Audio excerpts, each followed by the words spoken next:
Alright, y'all, we're going to try to keep this video short and to the point, so y'all make sure I stay on track. We are going to do a quick tutorial on these beautiful, short, juicy blonde twists. So let's get right into it. So first I am just going to start off by parting my hair, which I hate. So I'm just going to speed right through this part. It's always going to be easier to part your hair on stretched hair, so that's why I have these braids in, and then I have my double mirrors set up. And then I'm just gonna use rubber bands to do my little subsections. So I'm going to be using 3 different colors of hair. I wanted to dip and dab in some blonde, y'all. I haven't done any blonde in a while. So I ordered this spring twist hair from Amazon. I ordered 3 different colors. I ordered 27, 613, and this 3-tone that is 1B, 30, and 27, I believe. But I'll put all the details about the hair below.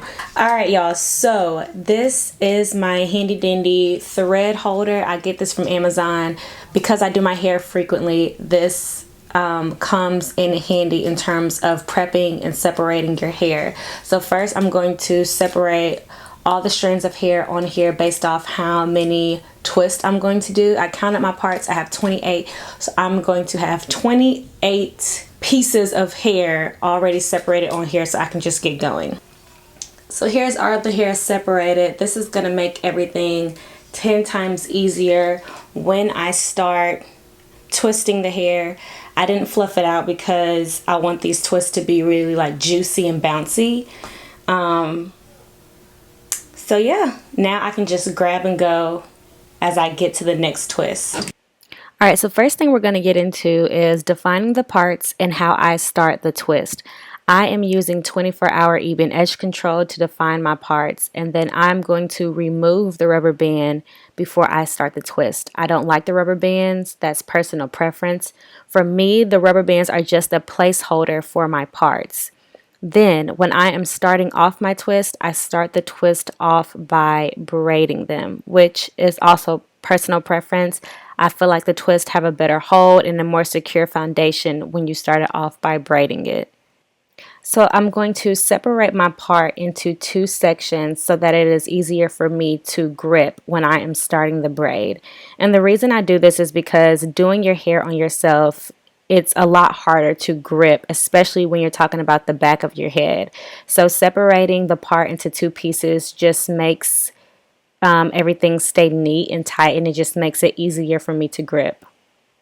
So for each twist, I used 6 strands of hair, and I know that may seem like a lot, but this is really going to help your twist be full and juicy, and then it's going to prevent your real hair from poking out so much, which is really going to make your twist last longer instead of getting frizzy so quickly. So for this particular style, you don't want to fluff out the strands of hair, because if you do fluff out the strands of hair, not only is that more work, but then your twists are not going to be as bouncy. Not only that, but when you leave the strands the way they are, when you do the twisting, you barely have to do any work. All you do is twist the hair, and the spirals and the curls fall right into each other, just creating this kind of beautiful, perfect, bouncy, uniform twist. So this is the way it looked the first time I finished. I ended up going back and changing some of the colors at the top because I did not like that 2-toned look as much as I thought I would. But this is just the length of the twist before I cut them. And now I just kind of started cutting them like right at shoulder length so they would all be around the same length, and just being very careful not to cut, where my hair was.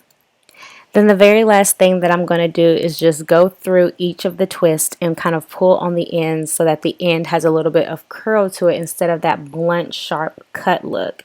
And then that is it. You don't have to do anything to prevent the twist from unraveling. Y'all, they are not going to come down. I've had these twists for almost 2 weeks now, and not a single nan of them have started to unravel, so trust me.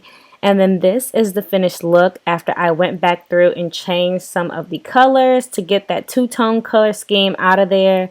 And I was in love with this colorway much better. So thank y'all so much for watching. Thanks for all the love, and until next time.